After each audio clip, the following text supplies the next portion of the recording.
Hello friends, அஸ்ஸலாமு அலைக்கும். இப்போ நம்ம என்ன செய்ய போகிறோம்னா, ஹோட்டல் ஸ்டைலில் நானும் அதை தொட்டு சாப்பிட பன்னீர் பட்டர் மசாலா தான் செய்ய போகிறோம். வாங்க வீடியோக்குள்ளே போகலாம். வீடியோவை ஸ்கிப் பண்ணாமல் பாருங்கள். அதுக்கு முன்னால் நம்ம சேனலை சப்ஸ்கிரைப் பண்ணிக்கோங்க. ஒரு பவுல் எடுத்துக்குவோம். 1.5 கப்பு மைதா மாவு போட்டுக்கலாம். இது கோதுமை மாவில் கூட செய்யலாம். கோதுமை மாவில் செஞ்சால் அவ்வளோவுக்கு ஹோட்டல் ஸ்டைல் கிடைக்காது. நான் மைதா மாவில் தான் செய்கிறேன். உப்பு ஒரு 1/4 ஸ்பூன் போட்டுக்குவோம். சோடாப்பு ஒரு 1/2 ஸ்பூன் போட்டுக்கலாம். இப்போ மோர் தயிரை கொஞ்சம் தண்ணி ஊற்றி நான் அதை மோராக்கி ஒரு 1/2 டம்ளர் எடுத்திருக்கேன். அதை ஊற்றி பனைவோம். நம்ம இது ஈஸ்ட்லாம் போடாமல் நம்ம மோர்லேயே தான் இதை பனைய போகிறோம். இது நம்ம சோடாப்புலாம் போட்டதுனால இது நல்லா சாஃப்டாக இருக்கும். இது இப்போ நல்லா பனைஞ்சிக்குவோம். பனைஞ்சு இது மேலே எண்ணெய் தடவி ஒரு 1/2 மணி நேரம் இதை ஊற வச்சுக்கலாம். இப்படி காயாத அளவுக்கு நம்ம ஒரு பாலிதீன் பையை வச்சு இப்படி நம்ம சுற்றி வச்சுடுவோம். அப்போ தான் நமக்கு மேலெல்லாம் காயாமல் நல்லா சாஃப்டாக இருக்கும்.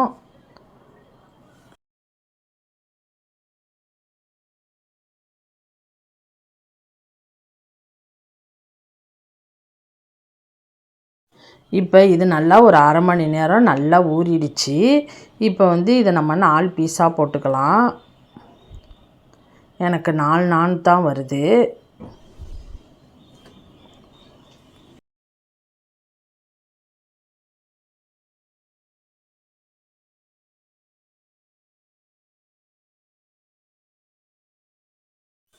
இப்போ இதை நம்ம உருண்டையாக சமப்படுத்திக்கலாம். கொஞ்சோண்டு மாவை தூவி நம்ம இந்த மாதிரி தேய்ச்சிக்குவோம்.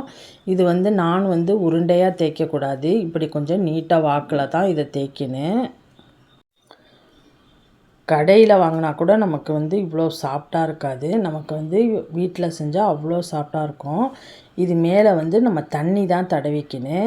எண்ணெயெல்லாம் தடவக்கூடாது. நான் சொட்டு எண்ணெய் கூட இதில் நான் இப்போ சேர்க்கலை.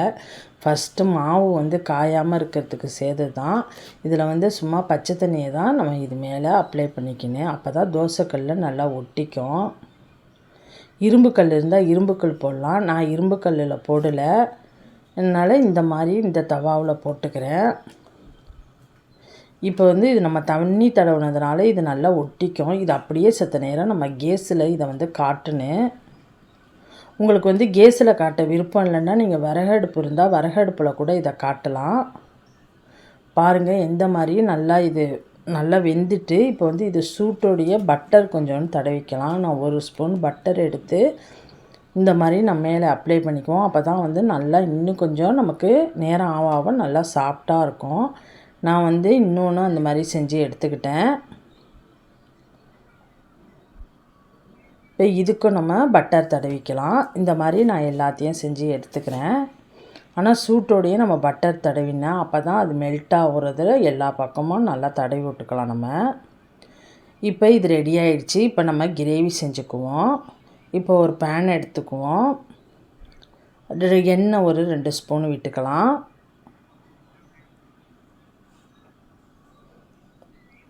இப்போ பன்னீர் நான் சின்ன சின்ன க்யூபாக வெட்டி வச்சுருக்கேன். நான் க்யூபு வாங்கலை. நான் 200 கிராம் தான் வாங்கிக்கிட்டேன் இந்த பன்னீரை. இப்போ நம்ம இந்த பன்னீருக்கு இப்போ கொஞ்சம் மசாலா சேர்த்துக்குவோம். உப்புத்தூள் 1 ஸ்பூன் சேர்த்துக்குவோம். மஞ்சத்தூள் 1 ஸ்பூன் சேர்த்துக்குவோம். சும்மா ஒரு 1/2 ஸ்பூன் சேர்த்துக்கிட்டால் போதும். நம்ம கிரேவியில் வர சேர்ப்போம். இப்போ மிளகாய்த்தூள் ஒரு 1/2 ஸ்பூன் சேர்த்துக்குவோம். இப்போ இதை கொஞ்சம் ரோஸ்ட் மாதிரி இதை வறுத்துக்குவோம். இப்போ இதை கிண்டி விட்டுக்குவோம். நம்ம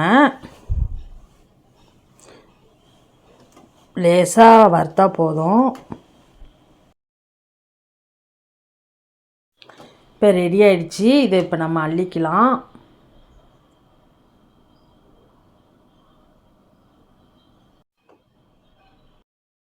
இப்போ அதே எண்ணெயில் பட்டை, கிராம்பு, ஏலக்காய் எல்லாம் சேர்த்துக்கலாம். இஞ்சி பூண்டு பேஸ்ட்டு அது ஒரு 1/2 ஸ்பூன் சேர்த்துக்குவோம். வெங்காயம் சின்ன சின்னதாக கட் பண்ணியிருக்கேன். அதையும் அது கூட சேர்த்துக்கலாம். தக்காளி ஒரு 2 அதையும் கட் பண்ணியிருக்கேன். அதையும் அது கூட சேர்த்துக்குவோம். காஷ்மீர் மிளகா அது 2 சேர்த்துக்கலாம். காஷ்மீர் மிளகாத்தில் வந்து காரம் இருக்காது, என்கிட்ட பொடி இல்லாததுனால நான் மிளகாய் சேர்த்துருக்கேன். இப்போ எல்லாத்தையும் நம்ம வதக்குவோம். நல்லா வதக்கிக்கலாம். இப்போ வந்து மசாலா சேர்த்துக்குவோம். இது மிளகாய்த்தூள் 1 ஸ்பூன், மல்லித்தூள் 1/2 ஸ்பூன், கரம் மசாலா 1 ஸ்பூன், மஞ்சத்தூள், ஜீரகத்தூள் 1/2 ஸ்பூன் சேர்த்துருக்கேன். இப்போ நம்ம எல்லாத்தையும் ஒன்றா நல்லா வதக்குவோம். மசாலாவுக்கு தேவையான உப்பை சேர்த்துக்கலாம். நான் உப்பு 1 ஸ்பூன் சேர்த்துருக்கேன். இப்போ எல்லாம் நல்லா வெந்துருச்சு. இது ஆறட்டும். இது ஆறினோன்னா நம்ம மிக்ஸி ஜாரில் போட்டு நல்லா அரைச்சிட்டு வந்துக்குவோம். கொஞ்சோண்டு தண்ணி ஊற்றி அரைச்சி எடுத்துக்கலாம். இது அப்படியே ஆறட்டும். இப்போ ஒரு பேன் எடுத்துக்குவோம்.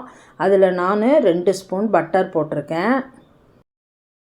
2 ஸ்பூன் பட்டர் போட்டால் போதும். ஏன்னா நம்ம எண்ணெயில் தான் அது நல்லா மசாலாலாம் வதக்கி நம்ம அரைச்சி வச்சுருக்கோம். நான் நெய்யெலாம் சேர்த்துக்கல, பட்டர் மட்டும்தான் சேர்த்துருக்கேன். இப்போ பட்டர் நல்லா உருவிடுச்சு, மெல்ட் ஆகிடுச்சு. இப்போ அரைச்சி வச்ச மசாலாவை அதில் ஊற்றிக்கலாம். கொஞ்சம் மிக்ஸி ஜாரில் தண்ணி ஊற்றி நல்லா அலசி அதையும் ஊற்றிடுங்க. கிரேவி வந்து ரொம்ப திக்காக இருக்குது.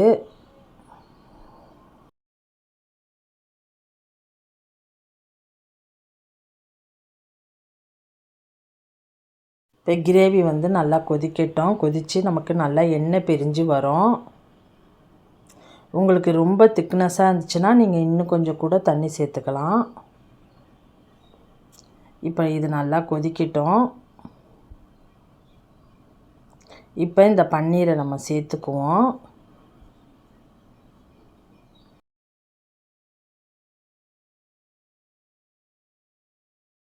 இப்போ பன்னீர் கிரேவி ரொம்ப டேஸ்ட்டாக இருக்கிறதுக்காக நான் 1/2 மணி நேரத்துக்கு முன்ன ஒரு 6 முந்திரியும் கசகசா 1 ஸ்பூன் எடுத்து ஊற வச்சுருக்கேன். இதை போய் நம்ம அரைச்சிட்டு வந்துடுவோம்.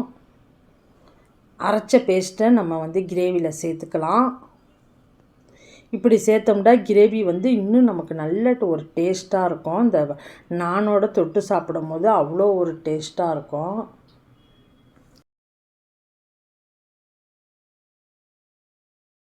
அந்த ஜாட்டையும் கொஞ்சோன்னு நம்ம தண்ணி ஊற்றி அலசி அதை சேர்த்துக்குவோம். சேர்த்துக்கிட்டு இப்போ நல்லா மிக்ஸ் பண்ணிக்குவோம். இன்னும் எண்ணெய் பிரிஞ்சு வரல, இன்னும் நல்லா எண்ணெய் பிரிஞ்சு நல்லா தகண்டு வரட்டும். இப்போ கஸ்தூரி மெட்டி 2 ஸ்பூன் எடுத்திருக்கேன். அதை நல்லா நம்ம கசக்கி அதோட சேர்த்துக்குவோம். பன்னீர் கிரேவிக்கு இந்த கஸ்தூரி மெட்டி ரொம்ப டேஸ்ட்டாக இருக்கும். இப்போ நல்லா கிண்டி விடுவோம். இது அப்படியே ஒரு 5 நிமிஷம் நல்லா கொதிக்கட்டும்.